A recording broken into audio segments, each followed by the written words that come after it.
Hey everybody, listen up. I got mega huge news. Meat Eater Live is heading back out on the road. That's right. Join me and the crew. Clay Newcomb, Cal, Yanni, Spencer's going to be there. Phil the Engineer's going to be there. Meat Eater Live headed back out. Now, when you get every ticket, okay? Every ticket you buy, you get a signed copy of our new Meat Eater Outdoor Cookbook. This tour is celebrating the release of the book. Buy a ticket, get a signed copy, Meat Eater Outdoor Cookbook, wild game recipes for the grill, smoker, camp stove, and campfire, which I'll point out is a $38 value. Here's where we're going to go.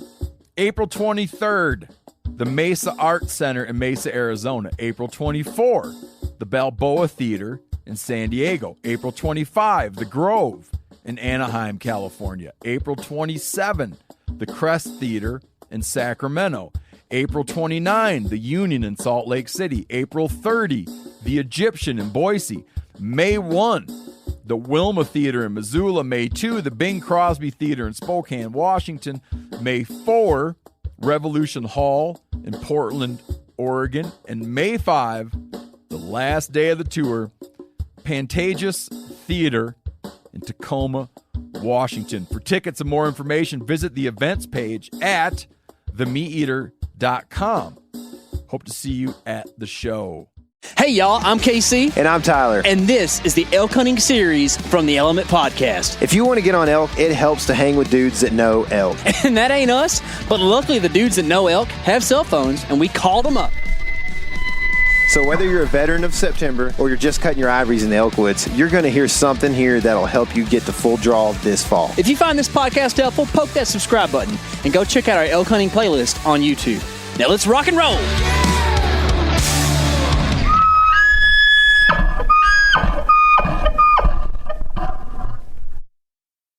All right, today on the show, guys, we have got Chris Rowe of Rowe Hunting Resources. Chris, what is happening in your world, man? Everything, all at once. How about you?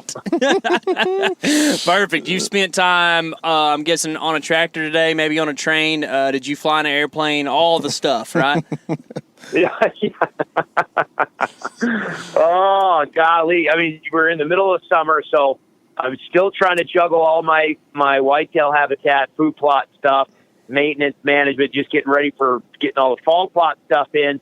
But meanwhile, just going absolutely balls to the walls on the elk stuff right now for the website. So it's crazy. Yeah, that's cool, man. And I think earlier in the summer, right in smack dab middle of COVID stuff, we had you on for an Instagram thing, and that was freaking a blast. It was. Yeah, this is going to be good stuff too, man. And, you know, I followed you for a long time. I really appreciate like how much knowledge you have about elk in particular, and then whitetail turkeys, all that stuff. We actually had Jay Scott on the podcast recently, and that's kind of where I found out about you was from Jay, because you do some really good stuff with him. But one of the things that I really appreciate about you is that, well, let me ask you this. How familiar are you with high school football? Do you know much about high school football, Chris? You know what? I know very little about, other than it's football. Okay. That's about where it is. All right. Well, in Texas, high school football is a big deal, right? And I think you'll probably be able to appreciate this. But on football teams, there are certain guys who just play a position, and they learn that position, and they're good at that position. And then every once in a generation, you get a guy who can play all 22 spots on the field and make plays no matter where he's at. You are that guy of the elk hunting woods. I'm going to say it right now. How do you feel about that? Well, you know what they say about the guy of the jack of all trades. You end up being the master of none. So I don't know. I mean, I can juggle a little bit, and I think I've got a pretty full toolbox. But I don't know. We'll see how this year plays out. I guess. I hear you. So my last name is Smith, which I always tell people, you know, you hear about blacksmiths, goldsmiths, all that. I'm just a Smith, so that means we weren't ever good at anything, but we worked a lot. So that's why we got named Smith. There you go. So, there you go. There you go. Yeah. So you are a biologist by trade. Is that correct?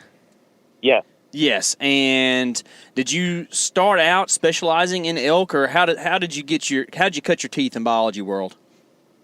All right. So, yeah, I was always fascinated by animal behavior. Well, my grandfather was a game warden in upstate New York. And then my family, my aunts and uncles and stuff, everybody hunted. So between him, my grandfather getting me into hunting and fishing, fly fishing, and then his work in wildlife, and then me growing up hunting, I just loved hunting. Well, then when I started turkey hunting and then really started getting into deer hunting, I realized, man, I can call these animals, and I can, whether it's turkeys or whether, rattle bucks or whatever. I was like, man, this behavior stuff is pretty darn cool, and the vocalization stuff is pretty darn cool. So I was always passionate about that. Well, so fast forward, I go to school to become a wildlife biologist. I several areas across the United States, go to the military for a while, come back, finish up my degree at Colorado State. I end up at Colorado State University to finish everything up. And while I'm there, get a summer job on the Upper Eagle River elk study, which is in the middle of Colorado, White River National Forest, so it's just public ground. And from a hunting standpoint, it's just an over-the-counter, at the time, it was an over-the-counter unit. So it's an area that anybody could go into and anybody could hunt. But the study looked at a bunch of different things surrounding human disturbance and calf-cow ratios, whether or not human disturbance would negatively affect calf ratios on the summer range. And so our job was to go around, and we had cow elk that are radio collared and ear collared, to where we'd go around and we'd either booger them to spook them and what we call a treatment effect, and put some disturbance on them right after they get, so about mid-May to mid-June, while they're in the middle of their calving, we'd go out there and disturb the ever-loving bejeebas out of them. And then we'd come back when the cows and calves were up further on their summer range in the big herds. So we'd spend the rest of the summer up, just camped up above some of these large cow-calf groups, 100, 200, 300 head of cows and calves.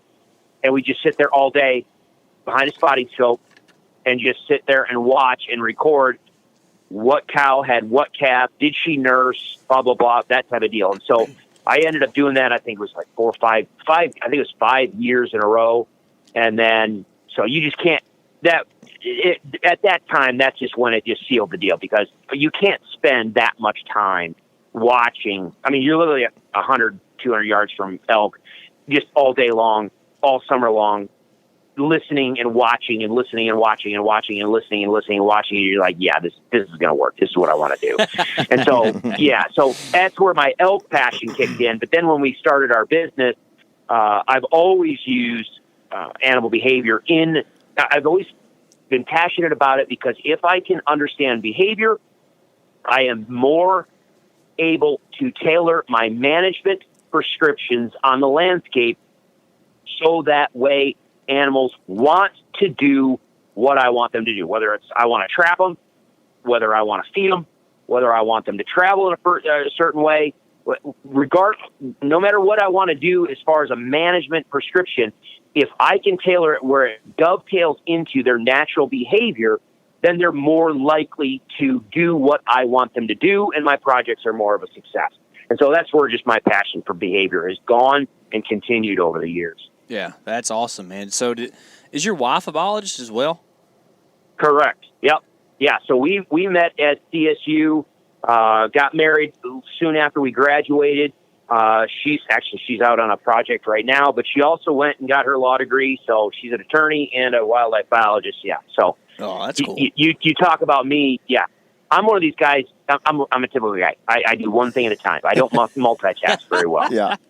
My wife has got like 5 things going, and they're all high level stuff. And if as soon as one's done, she'll pick up another one, just because she needs to have about 5 things going at one. She's incredible. Yeah, that's awesome. My wife's an incredible person too, and so is Tyler's wife. I'll go ahead and give her credit for sure. But my wife actually has her master's degree from Northern Colorado in applied behavior analytics on the human side of stuff. So, really, yeah. Once you start talking about behavior, it kind of clicked. I was like, you know what? I might ought to ask her some stuff. Because yeah, she does that every day for a living with special needs children. So I'm like, I wonder. Oh yeah, I would. I could sit and talk with her, because I've always said that if I did not go into the field of wildlife biology, I would have gone into clinical psychology, I think. Oh yeah, that's what her undergrad's in. Yeah, it's nice, interesting stuff, man, for sure. So well, We'll probably get her on the podcast at some point in time and just make sure all your theories are correct. But anyways, I think it's cool that you got to spend so much time around elk. And, I'm sure you can go on for hours and hours about all the cool things you saw and whatnot. But this here is a hunting podcast.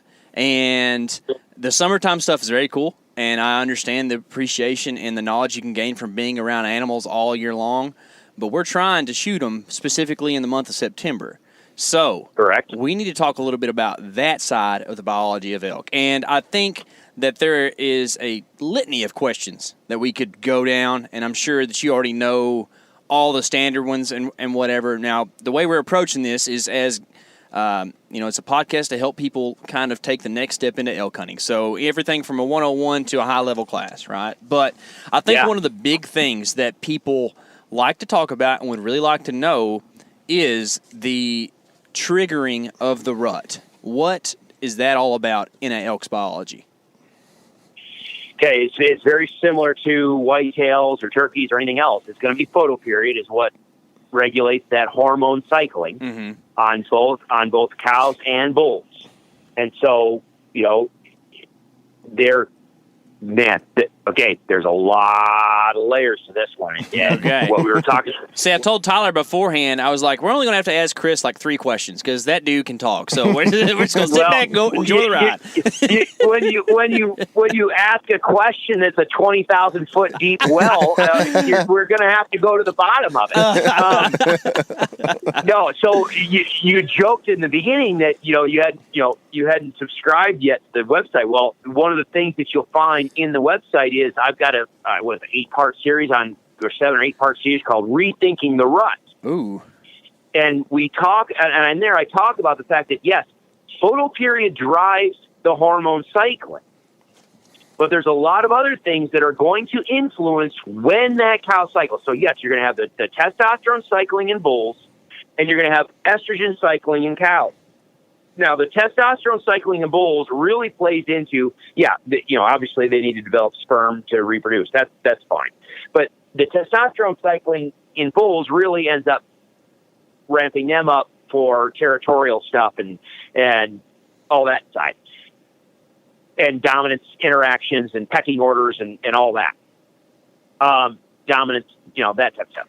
With a cow, it's going to regulate when she comes into estrus. And that is going to be what triggers the quote-unquote. Okay, that's the thing. When somebody says what triggers the rut, it's just like when we're talking with whitetails. You hear people all the time will argue whether moon affects rut or whatever. Mm-hmm. And what you end up realizing is that you get in an argument because people are talking about 2 different things. Some people define the rut as actual physical breeding when copulation is occurring. Mm-hmm. That's when it starts and when it ends. That's the rut. There are other people that define the rut as just the general behavior around that. So they include the pre-rut, the rut, and the post-rut as, well, that's just the rut. Okay, we've got to define what we're talking about. If we're talking about cycling, reproductive cycling of females, then yes, that is driven mostly by photoperiod. However, her body condition is going to play into it. Whether she's got a calf at her side is going to play into it. Whether she's been bonded, whether the cows is going to play into it, whether or not there's a mature bull in her presence is going to be a factor, and how long that bull has been in her presence has been a factor. So there are a bunch of different factors that can influence the exact timing of when she cycles, but it's primarily the broad strokes are driven by photoperiod. Daylight versus dark. Gotcha. And then that drives bull activity. Right, because here's the thing is that I've looked at things a lot like you do there, but I don't put them quite so eloquently. I've always thought that people, especially like in the whitetail world, perceive the rut as perceived deer activity. What you can see, that's the rut. Well, actually, if you want to really break down, and talk biologically, the rut lasts 5 seconds if you're talking copulation, right? So Like, what are you really going to call it? Either that, or at the very minimum, what is it?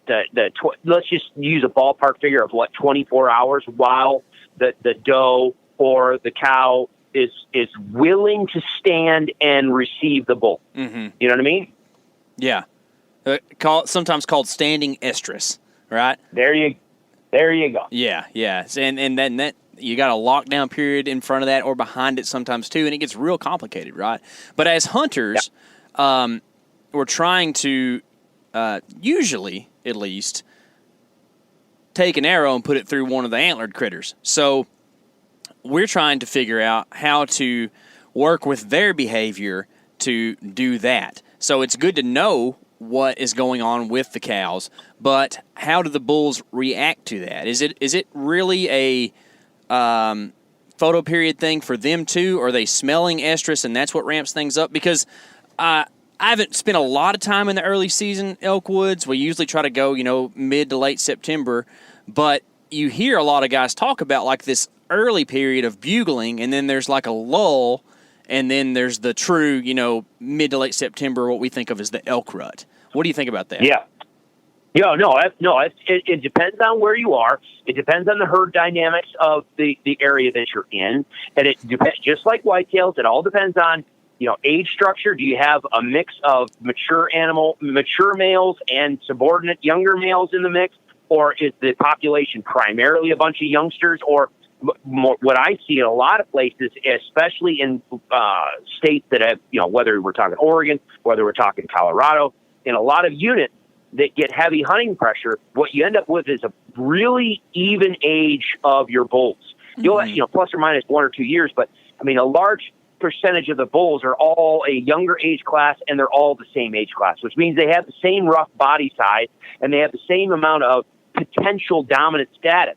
So you end up having this situation where maybe you don't have as much conflict going on across the landscape. But yes, it's very similar to whitetails. You will have that, let's just call it a pre-rut. Let's define the rut as when the first cow stands to breed. She comes in, she cycles into estrus, and she's at a standing estrus. She's ready to receive a male. Mm-hmm. So prior to that, you will have a period where the bulls are bugling, and they're out there primarily more interested in one another. They're definitely interested in cows, but they're more interested in what other bulls are on the landscape. They're trying to figure out their pecking order. They're trying to get that established. Not any different than what the whitetails are doing. They're figuring out their pecking order before the rut kicks in. Then you have that phase, and it can coincide with this where you have that pre-rut move where a lot of, if we're talking about older age class animals, a lot of those older age class bulls are going to be off bachelor grouped by themselves, similar to whitetails. As the testosterone cycles, as we start getting closer when those cows are going to cycle in, that's when those bulls will make that move to those cow-calf groups. That's when they figure out their pecking order, who's doing what, who's going where, whatever. Meanwhile, the cows are starting to ramp up their estrogen cycle. They're getting a little testy with each other, and that's when they start to break up. They'll choose a bull. They're like, yep, I like him. I'm going to go with him. And they'll start to fragment and break up. And that's how you end up get your harems. And there can be a period in there, depending on when that pre-rut activity occurs. There can be a period there where there's just not a lot going on. Everybody's scattered. There's no reproduction going on. So there's not a lot of interaction. So there maybe not a lot of vocalization, especially if we're talking about heavily hunted public land units where there's human activity on the landscape. They can absolutely go off and just find a little hole in the side of the mountain, and they just kind of seem to vanish for a week, 10 days or whatever. And then as soon as those cows start to cycle, that's when you can start hearing that bugling activity picking back up again. So there's a lot there. I think that if you take, I'm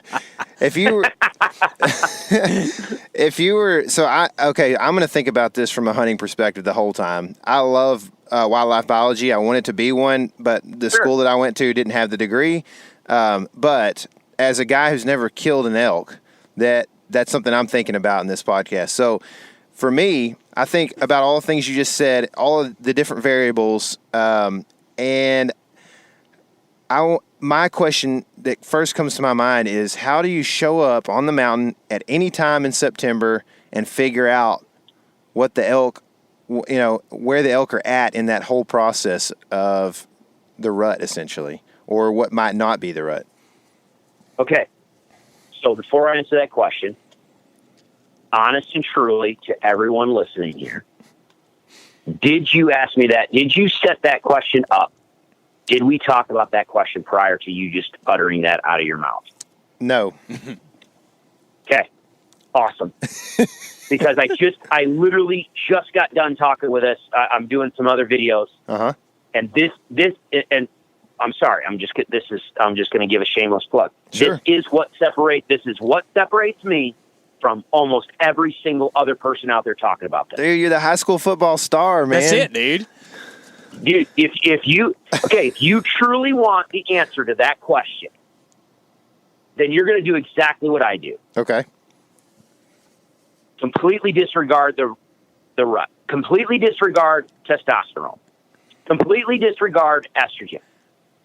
Completely disregard hormone cycling on those animals. And you go to the I'm glad you said the animals. I really am glad you threw the animals part in there. What's that? I'm glad you threw the animals part in there, because I was like, hold on, I don't know. Yeah. So, I'm dead serious. Okay. This is right, no why more I laughing. have spent the reason why I spent so much time. So yeah, I looked at all that stuff when I was doing on the elk study. I was in the summer, but then I'd go up, in the off season up to the national parks, or I'd go, into some of the open space areas in Colorado where elk are habituated to human presence. And we were talking about this before we kicked things off. So the beautiful thing about going and watching elk in places like, say, Rocky Mountain National Park or Yellowstone or anywhere else elk have become habituated to humans, suddenly humans are irrelevant. So what you get to watch is their base behavior. Their behavior is not affected by the human presence, where it is usually in places that we hunt. So we go to a place that we hunt and we show up, our presence on the landscape is going to alter their behavior. And so it throws a wild card into it.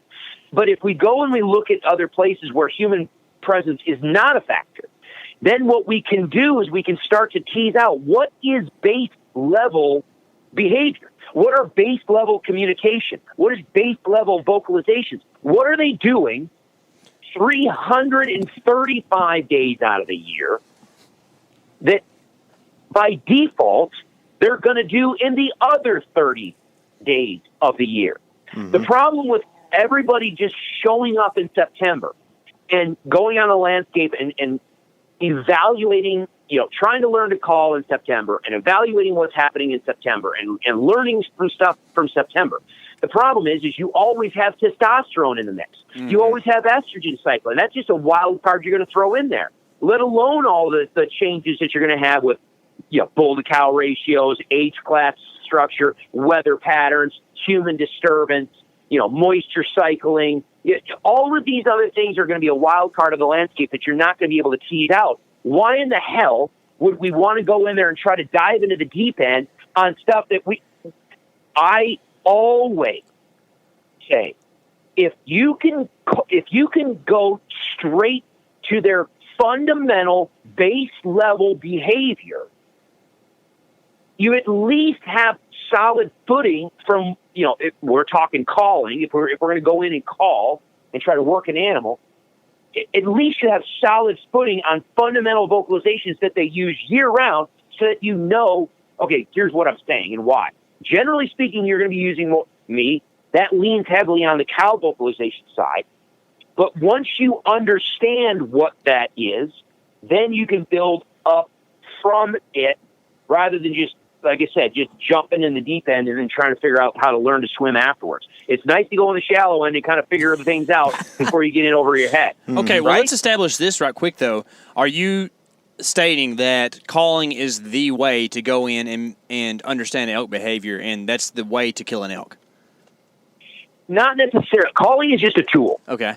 Yeah, I love to call, and I love to talk with animals, and I absolutely do. And quite honestly, I've been blessed to draw some bighorn sheep tags and a mountain goat, and I enjoyed those hunts, but not nearly as much as maybe a turkey hunt, as my whitetail hunts, as my elk hunts. Why? Because I can call and I can interact with them and I can play that mind game. I can try to affect their behavior through their vocalizations, and it's just fun. That intellectual chess match is what I get off on. So I am always going to try to call if I can. Mm-hmm. However, if there's a bull that's coming in, I just literally talked about this on my podcast. A guy asked me a question about he's got a whole bunch of wallows. Okay, so if you go up and you scout and you've got a couple of wallows, and all of a sudden you've got a wallow up at the side of the mountain, and you put a game camera on it. Let's just say you're one of the guys that puts game cameras out, and there's a giant 6x6 that keeps coming to this wallow between 3 p.m. and 5 p.m. every single day for the last 2 weeks, and you're standing at the wallow, checking your game camera, and it's 2 o'clock in the afternoon, and you look at the picture, and yesterday that bull was there at 3 o'clock. The day before that bull was there at 3 o'clock. The day before that he was there at 3:30. Am I going to start calling at this moment? Hell no. I'm going to just find a downwind side of that stinking wallow. I'm going to make a hole in the side of the mountain. I'm going to sniper that sucker. My point, I want to take an elk home. So, or likewise, Dan Evans, trophy taker. I mean, the guy has killed more big bulls than I know of a lot of other people. And most of the time, he's not calling. He goes into places where the bulls are screaming. He listens to them. He stalks in, watches what they're doing, figures out what their pattern is, figures out a way to get in, and he will sneak himself in there. And, I mean, when that bull presents a shot, he'll just sniper it. Calling is a tool. I love using that tool. But if you are in a situation where the tool is not needed, leave it in the box. You know what I mean? Yeah. What about if you're not 100% confident in your usage of the tool? Get better. No. But I mean, the thing is that here, okay, this is where I will say, this is where the wild card of testosterone can be your friend. Because, yeah, there are certain vocalizations that they will use, that elk use, and they mean certain things. However, we have to understand, too, the mindset of a bull.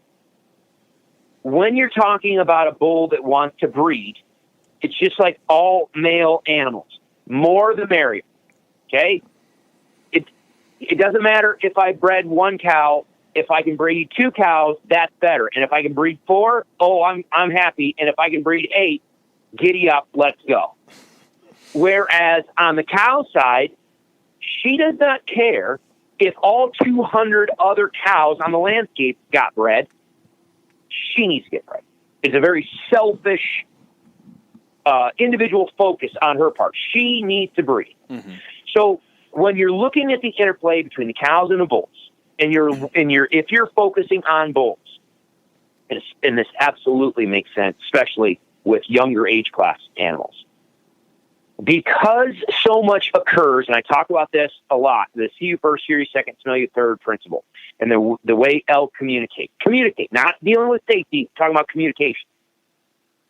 They're a visual animal. Everything is, the vast majority of everything is based off of visual communication, body language.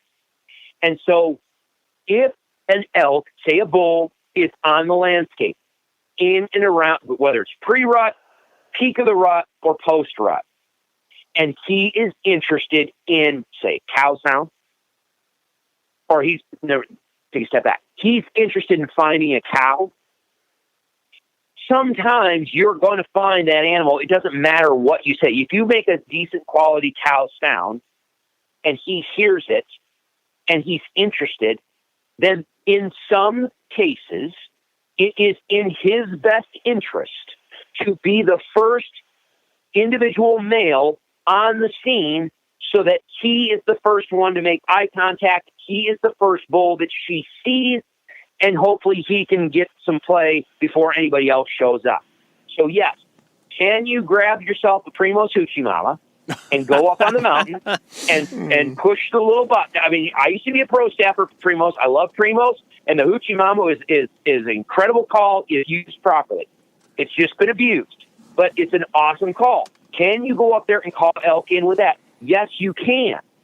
The issue is and this is, let's just say this is where we start getting maybe into your football analogy.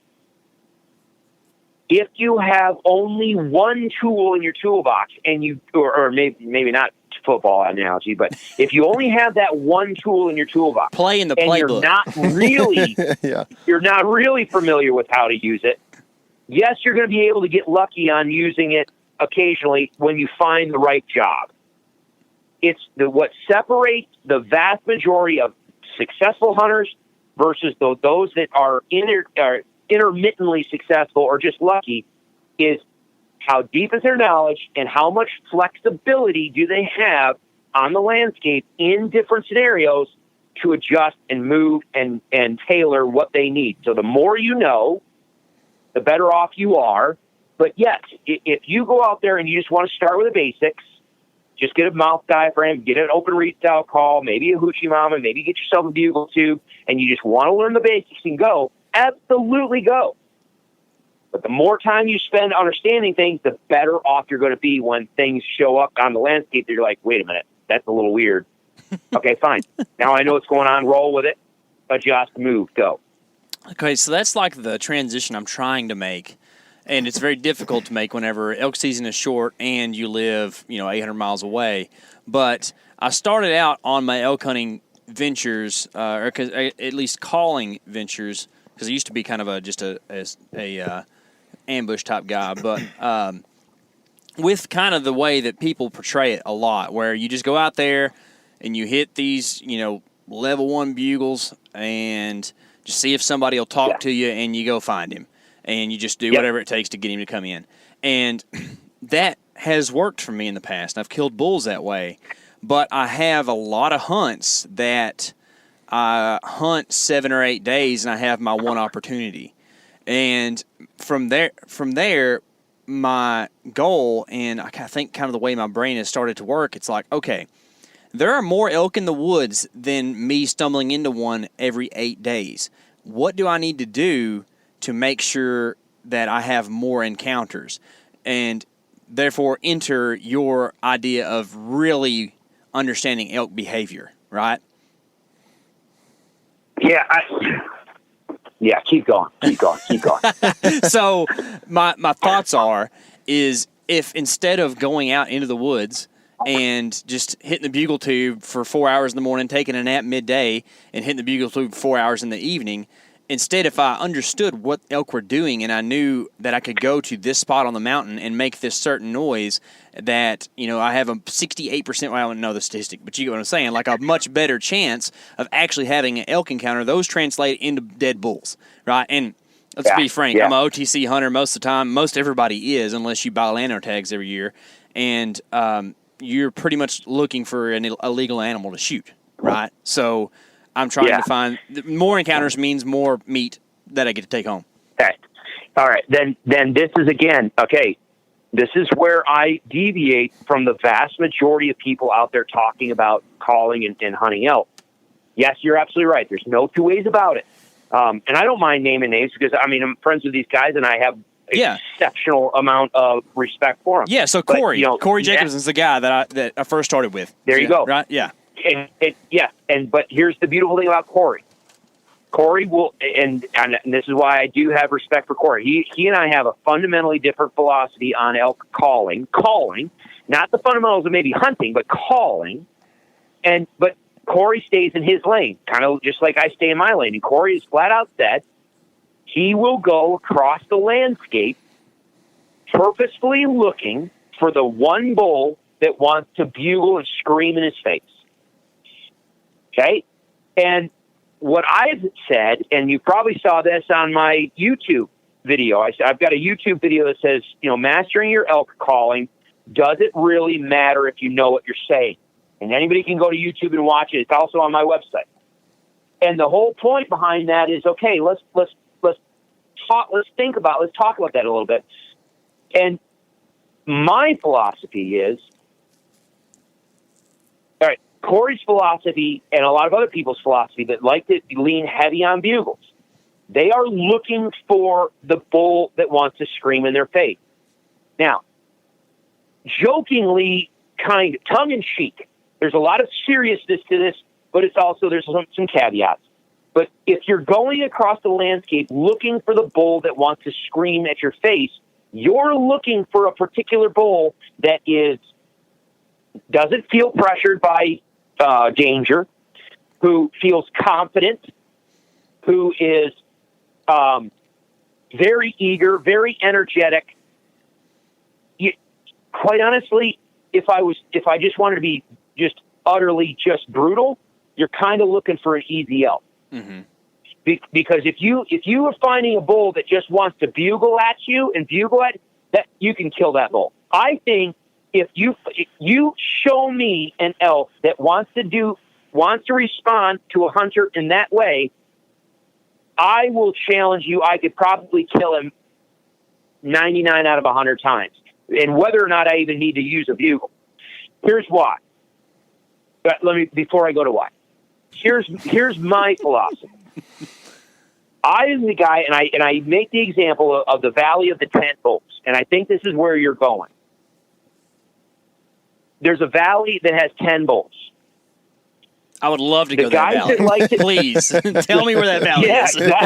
Exactly. Okay, well, hold on a minute. Hold on, because if you go with a lot of what you see on the Born and Raised and all the YouTube series that are out there and the Full Draw Film Tour and all that, what you've got is a lot of guys that are going across that landscape. They're looking for the one bull that wants to play their game.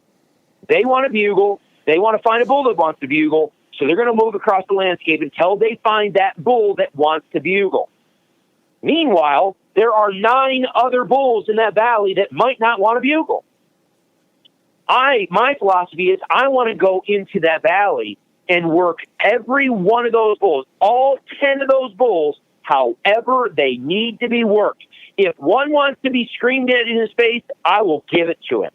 However, if another one is just absolutely subordinate, or maybe not subordinate, he's a lover, not a fighter, and had his butt whooped 18 million times, and he's finally got himself one cow that wants to be with him, and he just is like, you know what? I'm going to go over here on the mountain. I'm going to keep my mouth shut. I'm going to lay low, and I'm just going to do my little thing and hope I can make it through season and breed this cow. If I stumble on him, I want to be able to have the tools to kill that bull, just like I would have the skills to kill a giant herd bull that's out there just screaming his head off.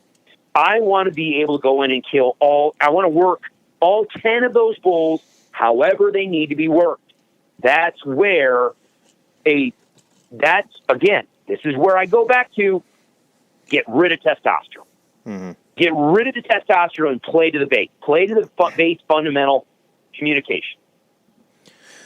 So, for me, as a guy who doesn't have a ton of experience, I've been on a few elk hunts, and when you go on a few OTC elk hunts, sometimes you don't have a lot of encounters, and so and also growing up in Texas, I didn't grow up around elk in East Texas, so if I was to go out and go into the mountains and go hunt go on an elk hunt this year, it would be a struggle for me to have confidence as I walk around to think that I am within, 250 yards of elk. And so how do I find that valley that has bulls in it? That's okay. That right there, seriously. I'll tell you what, because Marcus, have you heard of Mark Lipsy? If you stumble across the Tree Line Academy? Yep. Okay, yeah, okay. Mark, I don't work with Mark. I've talked to him once on the phone, twice. I don't know. He just saved me a whole pile of time because his online scouting course is incredible. Cool. It's absolutely incredible. He's got like 50 out. Yeah, my elk stuff is all behavior, vocalizations, communication, and how to use that to kill an elk. His website, and mine's like 50 some hours. It's all video based. His is video-based, and he's got like 50-some hours. It's all on e-scouting. So first and foremost, you've got to dive in. Not all over-the-counter units are created equal. And, geez, oh, Pete, if there was a magic bullet to find elk on public ground, I'd be a millionaire. So, quite honestly, I can't answer that question for you.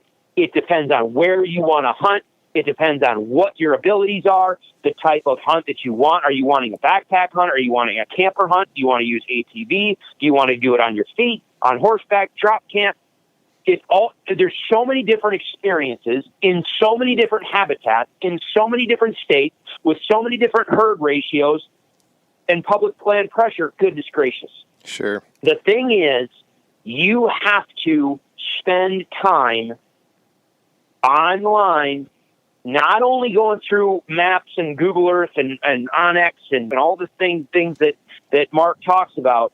You do need to spend some time in the off season talking to, either go to, a site like Go Hunt or some other place that has a lot of data, herd analysis data from the agencies, that they can cool all that together so you can see, okay, how many elk we have in this area?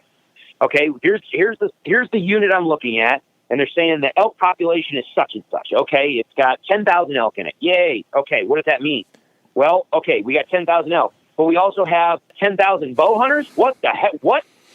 Okay, so you can have a bunch of elk in there, but if you've got a whole pile of hunters in there as well, that's going to throw a monkey wrench in the thing. And then, like some units in Colorado, I'm looking at a unit right now where I might actually be hunting this season.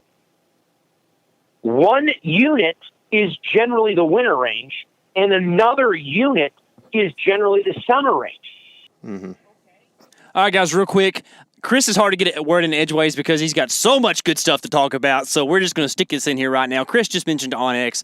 As you know, we're big believers in Onyx, and what helps so much with this app is that you can go and you can do your scouting, your map scouting, before you ever get there to give yourself some confidence and knowing you can go in these OTC units and find elk. And even on some of the states like Colorado, you can go in and click species button. Like you can go in and click the elk button, and it'll show you the range of elk in that particular unit. That way you can better adjust where you're headed this fall. Okay, so now whether or not the elk are in the area I want to hunt is going to be largely dependent on what part of September I go and hunt in there and what the weather's going to do. Mm-hmm. So all of that data you have to just dissect for yourself before the season starts to figure out, okay, what are we looking at? Once you get comfortable with, this is the area, and this is the style of hunt, and this is the area I want to choose. And yes, I'm comfortable in the realities of the number of elk on here, and the age structure, and the number of hunters that are in here. Then you start picking apart the habitat, looking for those. Again, Mark dived up. I'm telling you, it's money well spent right now. Mm-hmm. Just go buy his course and just go dive into it, because he's going to talk about the benches and the aspects and the slopes and the buffer areas and the trails and how you interlay. Oh, he's awesome. He's cool. Got an awesome course. Again, I don't make a dime. I just love his product, and I think everybody should get it. Cool. Yeah. So, can you use that baseline elk behavior that you've been talking about? I mean, like, is that a general thing for elk? Do elk as a species have those baseline behaviors? So yes. Can you use those behaviors to help you once you learn those in any other different habitat or anything? Absolutely. It's no different than whitetails. If you get to learn whitetail behavior in Texas, can you go to Illinois and be successful? Of course you can. Sure. Do you need to learn a little bit on Illinois habitat? Sure. And maybe move just specifics on movement, on how they go between where you normally hunt and where, of course. But is whitetail behavior? Mm-hmm. Yeah. So it doesn't matter if I'm talking about Roosevelt elk in the coastal range of Washington, or if I'm talking about, Rocky Mountain elk in southern Colorado or northern New Mexico. It's all the same. And yes, the vocalization, again, this is what I'm talking about with when a cow, and this is why I really focus a lot on what cows are doing, is because two reasons. One, the cows are the ones that are driving the whole thing. They're driving this bus in the fall anyway. Okay, the cows are the ones that choose the bull. The cows are the ones that set their daily movement cycle and feeding regime and all that. The bull is just there to keep them safe and follow along. The cows are the ones that are leading across the landscape. So they're the ones in charge in the fall. Well, guess what? They're the ones in charge in June, in July. They're the ones in charge of their movement on a daily basis anyway. And so that bull, let's just say you're going to go to a public land over-the-counter unit, and it is heavily hunted, which means your average age class of your bull is probably, 2.5, maybe 3, maybe if you're lucky, 3.5. It's probably a 2.5-year-old bull. That 2.5-year-old bull is not biologically, psychologically, he is not 100% independent. He's not a 10-year-old bull that just does his own thing for the rest of the year until the short little window when it's time to come and breed. That 2.5-year-old bull does have a he likes the safety blanket of the cow-calf groups. So he wants to be with them. But guess what? 2.5 years ago, 2 years ago, 1 year ago, he was a calf. He was with his mother. He was following his mother. He was listening to his mother. And when his mother went, ew, and said, come, where are you? Give me a response. He would listen. Okay, here I am. He'd give a response. And when she'd give an assembly mew and say, hey, I want you to come here, he would listen to her mother and he would come there. And when she got angry or she got a little upset or emotional, she might throw some whines or what. She's using vocalizations to talk to that calf its entire life. And now he's a 2.5-year-old bull. He's moved off on his own. He's kind of left his, maternal area. The same vocalizations are in play. So if you know how to speak to that bull as a child, just like a mature cow would, what's he going to do? Is he going to argue you? No. the problem is, again, I know that this is where I deviate from a lot of other people. The problem I see all the time is people want to throw a bugle at him. Well, you're dealing with a child who's just out there on his own. It's the first year he's been out. He's like, I'm a big boy now. I got my big boy pants on, and I want to go out on the big boy landscape. And then all of a sudden, a big bull comes in and goes, screams at him. What does he do? He goes, and he just runs back home. He runs back to the cow-calf group. Okay, he's going to stay on. He's going to stay on the periphery. He doesn't want to. So a lot of times, yes, is he out there bugling? Yes. But when you bugle back at him, are you going to trigger that? Everybody talks about, that bull came in looking for a fight. Did he know? If you watch you watch any YouTube, and I've got the Hunt Companion on my website that we're doing. Watch any video on YouTube. Watch their body language when they come in. Head up, ears up, curious, necks craning. They're looking. They're cautious. They're stopping. They're looking. He's not looking for a fight. He's trying to figure out he's just, is this a group of elk? I kind of really want to be with a group of elk. I'd like to, can I come out and hang with you guys? And what's going on? Versus, if you go out on a landscape and purposely say, hey, I want to, use a lost view. Where are you? Where are you? And if you use mature calf sounds, you can do that, or you can use calf sounds, doesn't matter. I tend to lean on a little bit more calf sounds for a variety of reasons, but where are you? He responds. Excellent. I don't even care if he just a squeal. That's all I need. Good. Now I know where you are. I'm going to close the distance. I'll check in with him again. Where are you? Give him a lost name. Where are you? Maybe he just goes, awesome. That's all I need.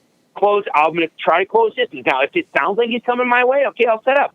I'm going to try to close the distance and get within 100, 150 or so yards. And from there, I talk about all the time, a targeted strategy using a combination between lost mews and assembly mews. And assembly mews are those ones that it's a mature cow saying, I want you to come to me. Come to me. If he thinks there's a mature cow moving across the landscape and she's calling to him, okay, okay. I kind of want a cow right now. I don't know why I want a cow right now. It's like you're 12, 13 years old. I really am starting to like girls right now, even though I have no idea why. It's the Wendy Peppercorn principle. All right. It's exactly okay. So, my best friend who's a girl, I really like her. But for some reason, now I really like her. Okay? And I don't know why I really like her, but I really like her now. So the 2.5, you can even say a 3.5-year-old bull is like, okay, hey, I got somebody interested. What? Ooh, there's a lady who, okay, cow, yes, I'm over here. Okay, he's going to answer. He's eager. He wants to answer. Again, again, we're talking about, man, there's so much to this. It's in their best interest to be the first one on the scene because he wants to be seen. He wants to be seen, so he's going to probably move that way. But if you've got a mature cow saying, hey, come here, he might just bugle and be like, oh, okay, oh, what? Okay, just come here, come here, come here. As long as you don't throw a bugle in the mix, because as soon as you throw a bugle in the mix, now you're a bull with cows. That bull with cows is likely going to try to defend those cows. Does that bull that you're engaging right now want to have a confrontation? I have no idea, because we don't know if that bull is a lover or a fighter. We don't know the age class of that bull. We have no idea his history. Maybe he just got his butt whipped 18 times in a row. Every time he comes across another bull in the landscape, they beat the ever-loving snot out of him. To where the next time he hears a bull vocalization, he's like, screw a bunch of this, I'm out. And he just leaves. Versus, you go in there, don't throw a bugle at him. You just come in there and say, hey, come here. Come here. And you stand there and you act like a mature cow and say, come here. I cannot tell you the number of people that get back with me after they go through that and learn how to really do a targeted strategy, calling strategy, and go like, holy hell, why am I fighting this? I'm like, I don't know why you're fighting. This is so much easier. I'm like, yeah, it is a lot easier when you don't play to testosterone. Don't play to testosterone to start. If you end up getting in a situation where you have a bull that is with cows and that bull is defending those cows, now we're going to be in a different ballgame. Now we can have a different discussion about using different vocalizations. I'm still going to go in there and I'm going to use a cow calling strategy to try to sucker out a cow and sucker the cow out so he follows in a relaxed manner. But hey, let's talk about that at a different time. We can talk about the fact that we can have a bugle. If we want to bugle at that bull, we can. Dude, I'm dead serious.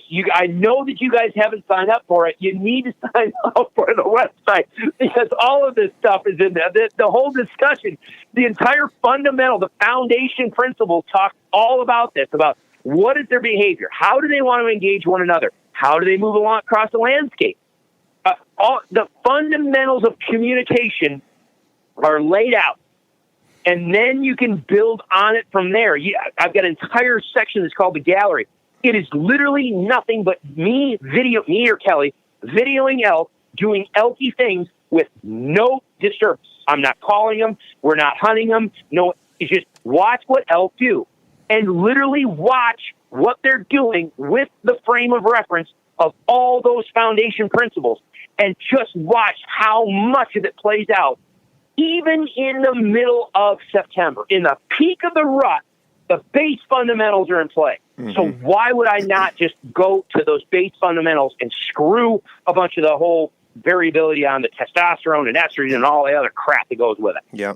Makes a ton of sense, man. I love it. I think it really does. It clicks with me. So, but the one thing that now the next question that comes up here is like how do I go and make a calling sequence, or am I walking 150 yards and making a cow call and then walking another 200 yards and making a cow call, through my areas that I've map scouted previously? Yeah, that all depends. Okay, so there you go. If you are once you get to where you're hunting, you're going to want to evaluate what the sign looks like. So if you say, okay, this is where we're going to hunt. We're going to camp here. We're going to take off in the morning. You go up that ridge and walk down that ridge, and I'm going to go up this side of the ridge, and we're going to go down that, and we'll meet up at the head end of the valley or whatever at lunch or whatever, and we'll powwow and blah, blah, blah.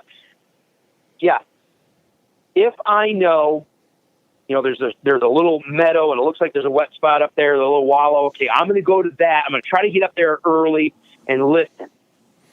And then the other guy's like, all right, well, I know there's a real big thing. There's an aspen stand over there that looks like it has good grass in it, and then there's a real dark timber up there that has a bench on it. I'm going to head that way, and I'm going to see what I can find. Yes, in the morning, and especially if we're talking let's just cut it. Let's stop. Where are you guys hunting? What state? What state? Most of my hunting has been in Colorado. Last year, I drew a Gila Wilderness tag, which was definitely a different experience. But this year, we'll be OTC Colorado again. Okay, so this year they changed the season structure to where it starts on September 2nd. Yeah, so weird. Now we are squarely in the realm of there's going to be bulls with cows. There's going to be bulls looking for cows. There's going to be bulls finalizing their dominant interactions in their pecking order. So you absolutely can have bulls that are going to be bugling on the landscape or the potential thereof. So for me, absolutely. You hear me talk all the time about the fact, You hear me talk about all the time of getting out early. Maybe you don't. I don't know. Maybe you don't follow me as much as you say. I talk all the time. And if you watch that video, I've got my hunt, one of my latest hunts on YouTube. I'm out there 3:30, 4 o'clock in the morning, in position on the mountain, halfway up the side or wherever, and I'm just listening because I want to know what's going on in the dark, at night, or when they're feeling free. And I'll stand there and I'll listen until it starts getting to be daybreak. Sometimes you might get just a little squeal 2 hours before the first sliver of light, and that's all you get. Well, at least now you know where that little squeal was, and you can at least move in that direction. Sometimes they don't kick off until maybe 8 o'clock in the morning when they start working their way, getting closer to the bedding area. But at least if you start halfway up on the mountain somewhere early, you've got a better chance at early detection before all the other hunters start working their way up the valley and everything else. You can get in there a little closer. But I'm going to get myself in there, and I probably am going to start off just with what I call that level 1 contact bugle. Just start high, hold that high note, and then just drop off. And I'm not going to be that loud initially. I'm just going to send it out just like where are you? Who's out there? Is anybody willing to give me a response and let me know where they are? And I'm going to pay attention. Get yourself away from a creek bottom. Get yourself away from anything loud. And, if it's a little breezy, don't be standing in the dead aspens where all the leaves are just, you can't hear anything.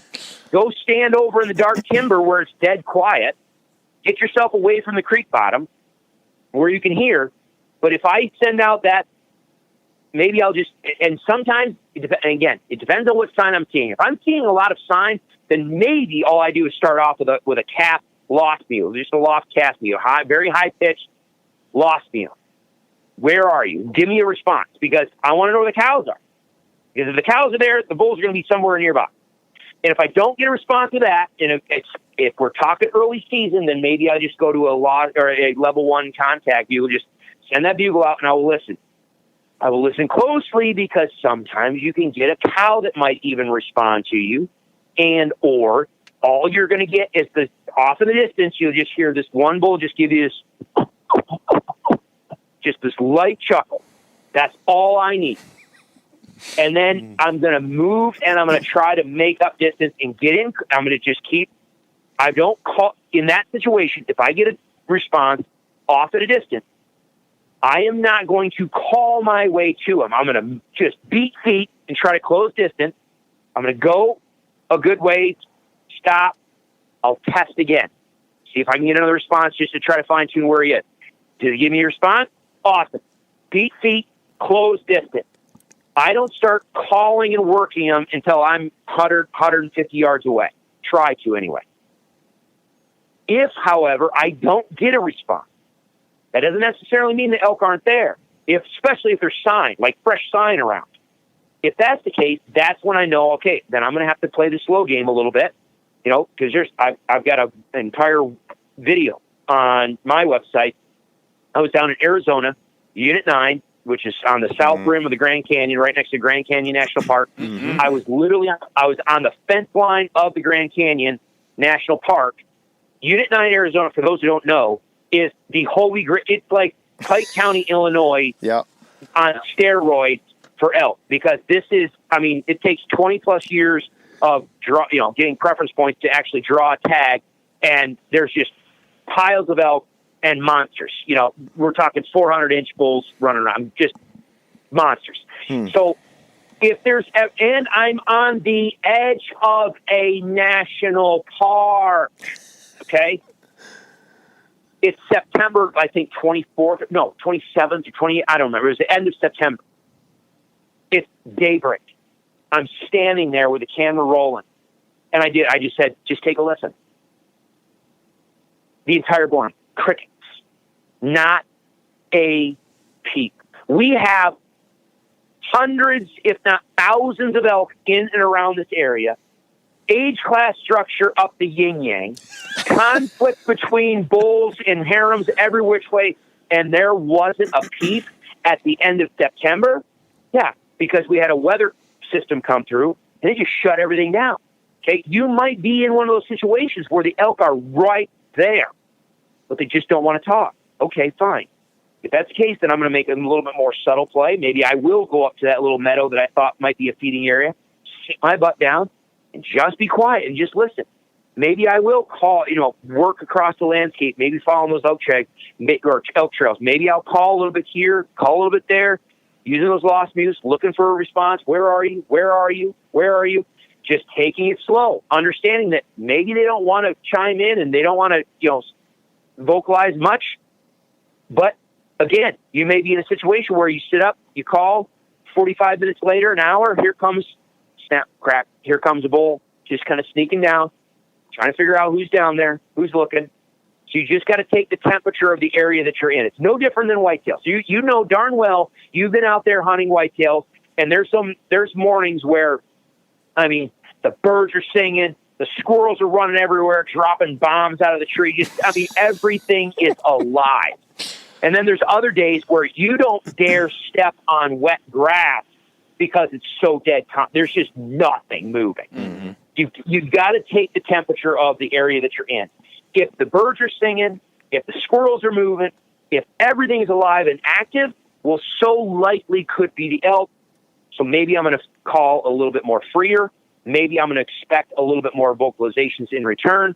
And on those days, if I'm not getting a response, maybe I cover more country a little faster than those days where it's just dead.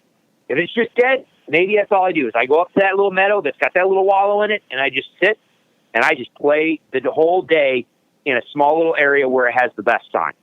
You just gotta play it by ear based on what you and that's the problem with public land. You know this. Other hunters in the area are going to throw a monkey wrench into the whole thing too. You got to evaluate what other hunters are doing. The more you're calling, is it twofold? If you're calling and the elk are getting fired up, is it just calling in other hunters and all their hunters are finding those elk now? Yes. And or are you calling and calling other hunters to you? Okay, if that's the case, then you got to play it a little bit different. Mm-hmm. Yeah, that happened to us in 2017. We were kind of chasing a herd bull around, and not that we knew exactly what we were doing, but I can sound pretty good on a bugle tube, and then you hear this stupid bugle from behind you, and we go down there, and these guys are shaking because they're so excited, like, oh yeah, we thought you were a hunter. It's like, yeah, I bet you did. That's why you chased me up the mountain, guy. Exactly. Yeah, that's 100% a thing that can happen, especially in OTC. But dude, let's talk about the thing that you preach that really changed my elk hunting more than anything, and I really appreciate your knowledge on the calling. And I know that's just the tip of the iceberg of what you have on, your module with the row hunting resources stuff. But I don't know if you invented the doorway principle or if it's something you picked up from somebody else. But man, that was just like a complete enlightenment for me and changed the way I set up for elk, completely different than what I used to. Yeah, no, I was sitting there with Kelly. We were working on some stuff, and we were, it was one of those things where you're saying, okay, how do you explain a behavior? And I do. This is another thing I talk about all the time is the fact that a lot of people want to put human attributes on animals, and I do it all the time when we're talking about elk. It's not because I'm trying to Disneyfy it or, Animal Planet, ooh, how cute they are. But when we're talking, talk to your wife, and I'll debate her all day long in this way.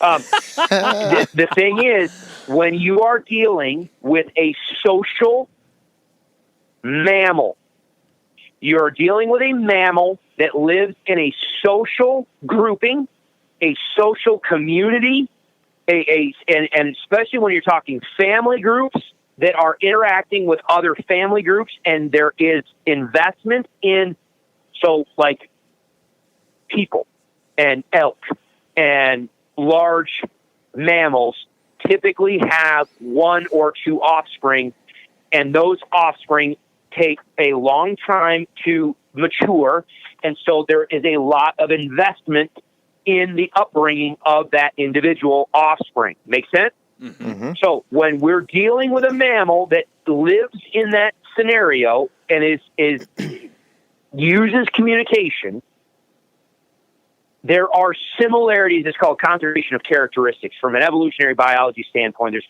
conservation of characteristics. Those things that tend to work just kind of stay out there. There's a reason why you don't see primates with 6 fingers. So there's some conservation of characteristics there. Behavior is also one of those things where you will have conservation of characteristics. And some behavior is very similar across species. Okay? So when I'm giving examples of what they're doing on the landscape, I'm not saying that they think like people. However, I'm saying they think like people because there's some similarities there. So when I'm sitting there looking at that, I'm like, if I'm going to try to talk about how they're moving across the landscape, how it developed was, okay, well, we're in their house. And if we're in their house, if your wife calls to you, say you're in the living room watching TV, and your wife calls to you from the back bedroom, you don't go to the garage looking for her, right? Unless you're trying to avoid her. But you don't go to the garage looking for her. You go to the back bedroom, right? Or pretty damn close. Why? Because you know your house. And the 2 ears on the side of your head work, and you can you know where the sound came from, and you know the layout of your house. So what do? If she says, hey, I need some help. Okay. You get up, if you're a good, beautiful husband, you get up out of your chair. What do? You go upstairs, down the hallway, round the corner, and you approach the room where you think you heard her from, right? Mm-hmm. Now, at that point, let's just say you get to the end of the hallway and you've got a bedroom on your right and a bedroom on the left, and you don't know which one she's in. What do? You pause. You're probably going to vocalize saying, where are you? She is going to respond, I'm in here. Okay, she's in the left bedroom. All right, what do? You go to the bedroom, you go into the bedroom, and what are you going to do? You're going to tip, if she's not standing like right there in front of you, maybe she's in the back of the closet. You walk in, most of the time, if you think about how we engage our house, when we respond to a vocalization from a place that we think we know where that is, and we think we should see someone when we get there, as we approach, if we don't immediately see someone, what do? We naturally will stop in the doorway of the room that we think they should be in, right? Mm-hmm. Mm-hmm. We will pause, we'll look. Now, this is where the brain is amazing, and the interplay between our eyes and the brain. If we get to the doorway, and as we come to the doorway, we look up and she's standing right there trying to move the dresser. It's millisecond. We can see her confirmation. This is where she is. We see her she's doing such. She needs help because I can assess that.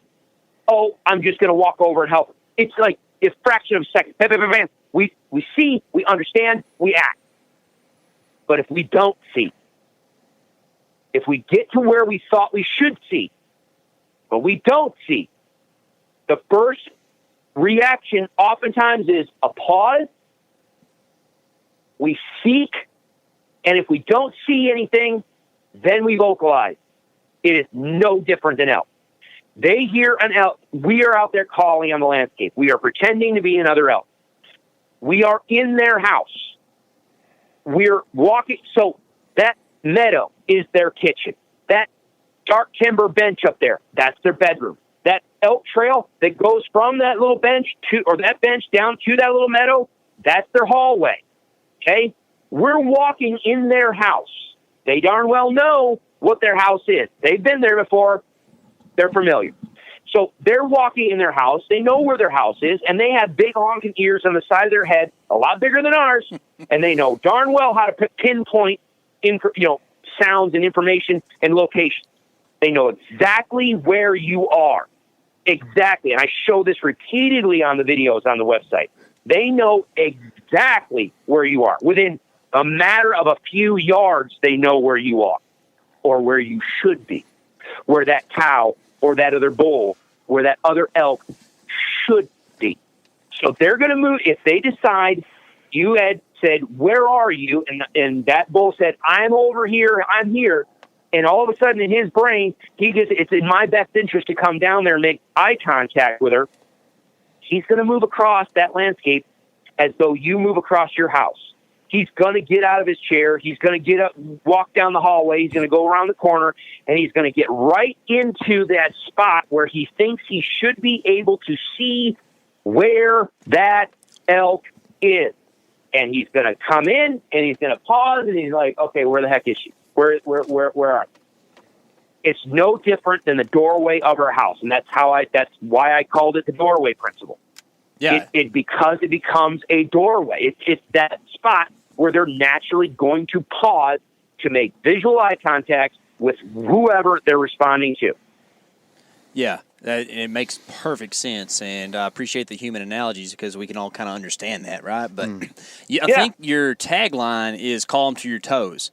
So to convert that into a hunting situation, you go stand in the doorway and wait on them, right? Is that the idea? Well, at the very least, you want to make sure you are within your effective yardage of that doorway. That's so my that toes. way, when I need them that close. Yeah, It's seriously. Well, absolutely. Heck, if you're on the website, I've got the strategies and action section where, goodness gracious, that's all it is about. Okay, we're looking for an elk.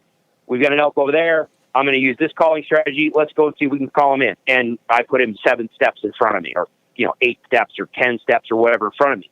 Yeah, I'm going to set up in the doorway, but I will set up in the doorway, but I also know exactly the fact that they know exactly where I am. And so with those situations, this is no joke. This is literally the video I am editing right now when we were supposed to talk an hour ago. So literally this question comes up all the time. And so I'm editing the video showing why I'm setting up and how I would draw a bow and where I would kill this elk. Because a lot of them, I'm letting these guys come all the way into 7 steps or whatever, but I would kill them. I would have probably killed them at 20 yards. The first time they stepped in and paused, it would have eaten an arrow and done. Mm-hmm. But yeah, my goal when I'm calling, especially if I'm calling for the strategies and action section, I want to grab a fistful of hair. Oh, that's cool.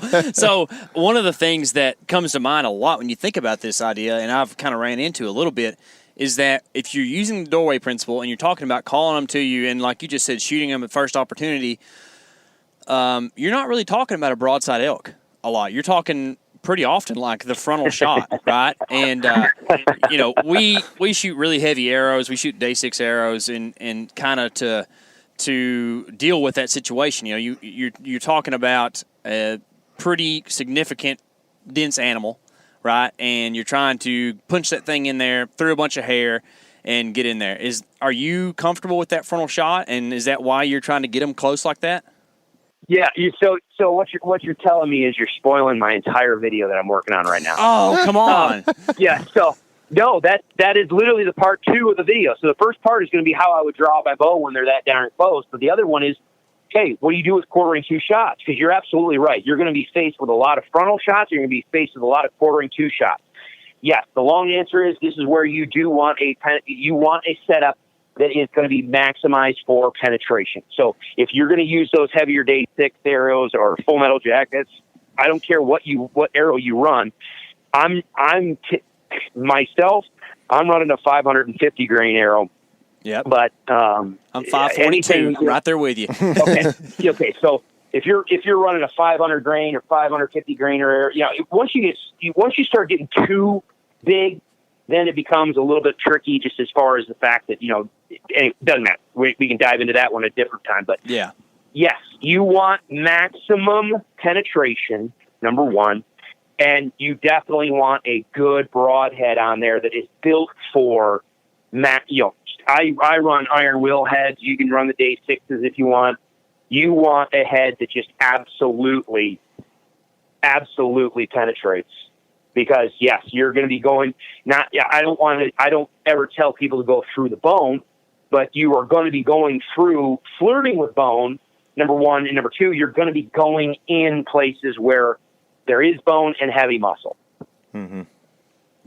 Yeah, for sure. Well, so how do you execute that shot? I mean, are you talking about you don't tell people not to go for or shoot through the bone? Are you talking about shooting through the base of the neck, or what does that look like? No. Yeah, you just be picky on exactly what your angle is. So a lot of times, if that frontal comes in, and you guys know, I mean, Corey did a phenomenal job on his video, his tutorial on frontal shots. The frontal shot, as long as if he's a true frontal shot and you can execute that shot well, that's just nothing but soft tissue. Mm-hmm. If you're quartering two, that's when it's either got to be a very, very steep angle quartering two, to where essentially all it translates into is just a slightly off-centered frontal, mm-hmm. or I am waiting until they move and either come further in and present more of a broadside, or they start to leave and either turn and I can hit them then, or I will let them leave and then I'll call to them and let them stop, come back around, spin. No, I am not one that advocates taking purposefully basically your quintessential 45-degree quartering two shot, because you've got way too much muscle there. If you try to go in front of the shoulder knuckle, and this is what I'm talking about, and I show this on the video I'm working right now. If you go in front of that and just try to shoot at the base of the neck in front of that shoulder, yes, you can get a good penetration into the vitals, but a lot of times you're still only going to catch that offside lung. Right. You're gonna get a one lung hit. Now, is that lethal? Sure, it can be. Can you lose an elk with a one lung hit? You absolutely can. Mm-hmm. So it's risky. And then the same thing goes, there's some people that will say, well, what I'm going to do is I'm going to stay away from that front. I'm going to shoot right behind the shoulder, thinking that, well, I'm just going to tuck it tight right behind the shoulder. Well, okay. The problem is, if you do that, based on the angle, you're only going to catch the near side lung. And if you catch the near side lung, then the arrow's going to slam into the gut pocket, and hopefully you hit the liver, but you're going to hit one lung, maybe liver, and you're going straight into the gut. And again, is that a lethal shot? Sure is. Are you going to recover that animal? Well, that's a great question. Because that video I have, again, there's a version of it on YouTube. I've got the full. So the version on YouTube is called High Country Redemption, and it's a great. I think. Well, maybe that's anyway. I kill a 3.5-year-old 6x6 up in the high country. Yay.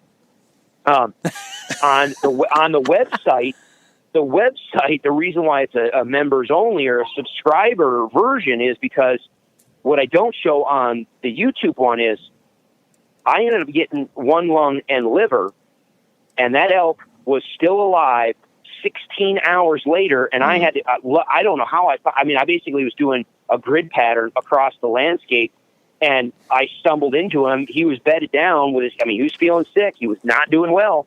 I stumbled into him, and I was able to get another arrow into his chest and anchor him right there. But, that was 16 hours, and that bull was still alive. Sheesh, man. Very, very much alive. So that's the thing is, are you going to recover that animal if you just get a 1 lung and liver shot. Depends on the terrain, depends on the habitat, depends on the cover, depends on your ability to track. I mean, gee, and heaven forbid you're doing it in Wyoming or Idaho or Montana where you have wolves or bears around. Yeah, and not to mention, the possibility of other hunters bumping that sucker too, man. It's very exactly. How many times? Exactly. Great point. Man, that makes me feel good you said that. No, it's not a fun thing. I actually hit a bull last year and didn't recover it. I don't think it was a lethal hit, but it stinks, and you try to do everything you can to make sure your equipment's up to the task and that you practice and do your thing to make sure that you're as lethal as you can be, but it happens. It's just a part of hunting, man. Oh, yeah, exactly. And the only thing that we can do is try to make smart decisions on the landscape to say, okay, I'm not going to try to make that shot because it's got a low percentage play on being successful. Yeah. You know what I mean? You just and that's what I'm talking about right now in that video I'm editing is just, okay, I know he's standing there. He's wide open. He's standing right there. You're at full draw. You want to send that arrow. Don't, because it's not a good angle. Just let him move a little bit. Mm-hmm. And then, and then on that, I even talk about the fact that, depending on the angle, depending on what the slope and the terrain is, depending on how he approached you, there's a natural tendency for them to roll. If they spook and they roll, or they try to wheel around and leave, there's going to be a way that they do that. And most of the time, a lot of times, those quartering 2 shots end up being where that animal is going to want to, when he explodes. So if he's standing there looking in your direction, he's quartering to you, and you want to take that shot. If he reacts to that shot, he's going to roll towards you and down and away. It just makes it a nightmare. You're going to hit it. You probably hit him. You're going to wound him. Good luck. Mm-hmm. Good luck on finding it. Yeah. So just wait. Just wait. Breathe. Let the elk either relax and take a couple more steps. If you need to give him a little call to have him move, go for it. And sometimes if what you need to do is just spook him a little bit, so he's like, what the hell? He just kind of spins and trots off 10 steps and turns. Now take him. Take him. Mm-hmm. Man, so much good advice, man. I knew this was going to be a great podcast. Chris, we appreciate everything. And as we kind of wrap this up, I have to ask, did you kill in Unit 9? Oh, so I have not hunted down there. I guide down there. Oh, okay. I usually go down there every year. This is the first year I'm not, well, we'll see. I've got a hunter lined up. We'll see if everything pans out. But I might be down in Unit 7 West this year. So normally I'm in Unit 9. I go down there every year, if nothing, either guiding or just going down and helping some other folks and getting footage. Yeah.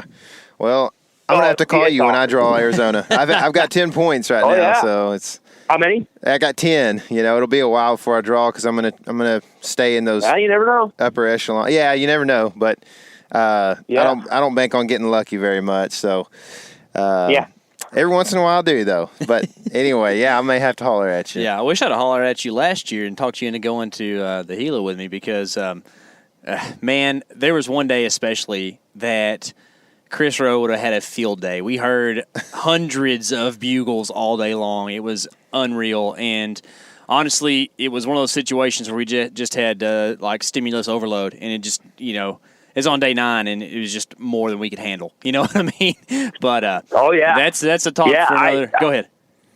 Yeah, no, I was going to say, I was, this is a number of years back, but I hunted in Arizona, New Mexico with a buddy of mine.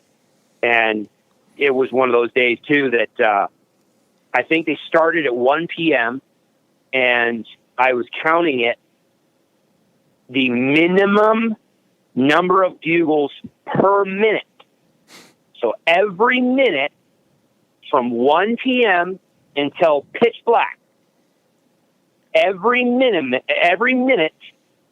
there were at least 3 bugles. I know. Yeah, it's nuts, man. Insane. It's weird. Insane. The edited footage from our hunt, you know how editing footage goes. Like, you don't get near of what's actually happening. There's 176 bugles in the edited footage 172. 172. There you go. Yeah. There you go. 22 minutes of hunting. It's unreal, man. But maybe I'll get to do that again one of these days. But this year, Heck yeah. going OTC Colorado. I'm not going to ask you where to go until we get off the air here. But anyways. I'm not going to tell you anyway. If you had to pick, taking testosterone out of it and using all of, the Chris Rowe method here, what dates are you headed to Colorado to go hunt elk? I always like that first week to 10 days. I really do. I like the early because if I can find bulls that are just making their pre-rut move. Now, this is, okay, again, Colorado's going to change. We used to start the last Saturday of August, which meant plus or minus 7 days. So there were some years where it started like August 24th, 25th. And then there's other years it would start like on the 30th or whatever. So it would fluctuate. But I like early because oftentimes you can catch those bulls before they are locked down with cows, and you can find bulls that are both interested in cows and bulls that are interested in still working pecking orders. So it allows you to use, if you want to use a little bit more bugling, that's fine, you can. Now, not the type of bugling that Joe Schmedley, everybody else does out there, but if you want, let's just put it this way. If you want to use bull vocalizations, you can very successfully. And if you want to use cow calling strategies, you can very successfully because they're getting interested in cows. They're still interested in pecking order. It puts all the tools on the table. So I always love going early. Plus, like I said, when we're talking about evaluating the rut, there's only one thing that's going to pull the rut late, and that's body condition of the cow. But there's a whole host of things that actually can sucker the cow cycling into estrus early. And if that happens and you miss it, well, there it is.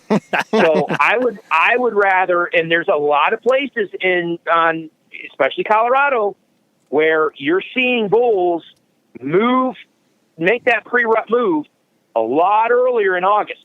And they're already locked down in September. So there's a lot of things at play where sometimes I think the best play or the best activity can oftentimes be prior to the fall equinox in that first couple of weeks of September. So that's where I always go. Yeah. And if you are somewhat local, some people it doesn't help, but if you are somewhat local, you go up there and you decide to go hunt for a week and it's just stone dead, well, just bail and then come back later. Yeah. Take a long weekend later. But if you wait until the last weekend or last week of season, well, guess what? You're either all in or all done. That's it.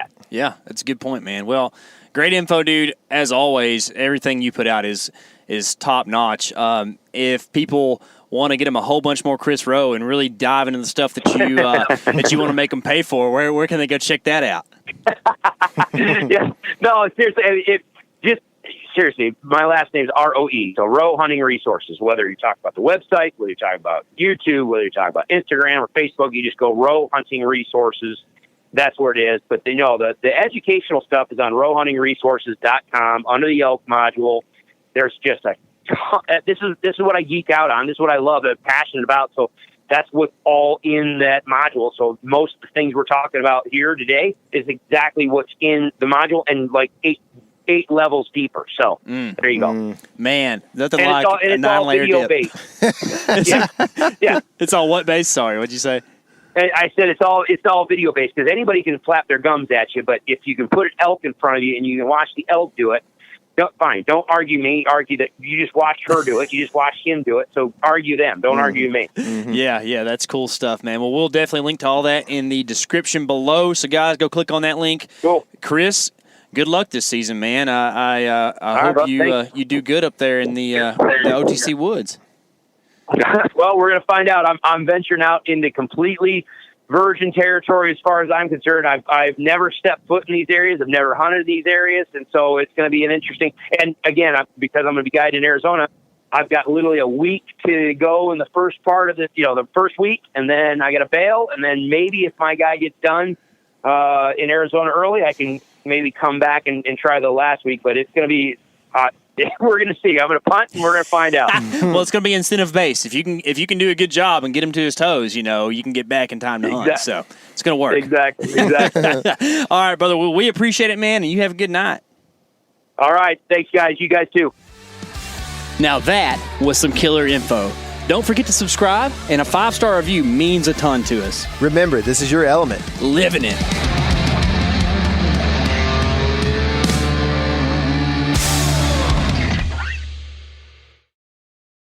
Hey everybody, listen up. I got mega huge news. Meat Eater Live is heading back out on the road.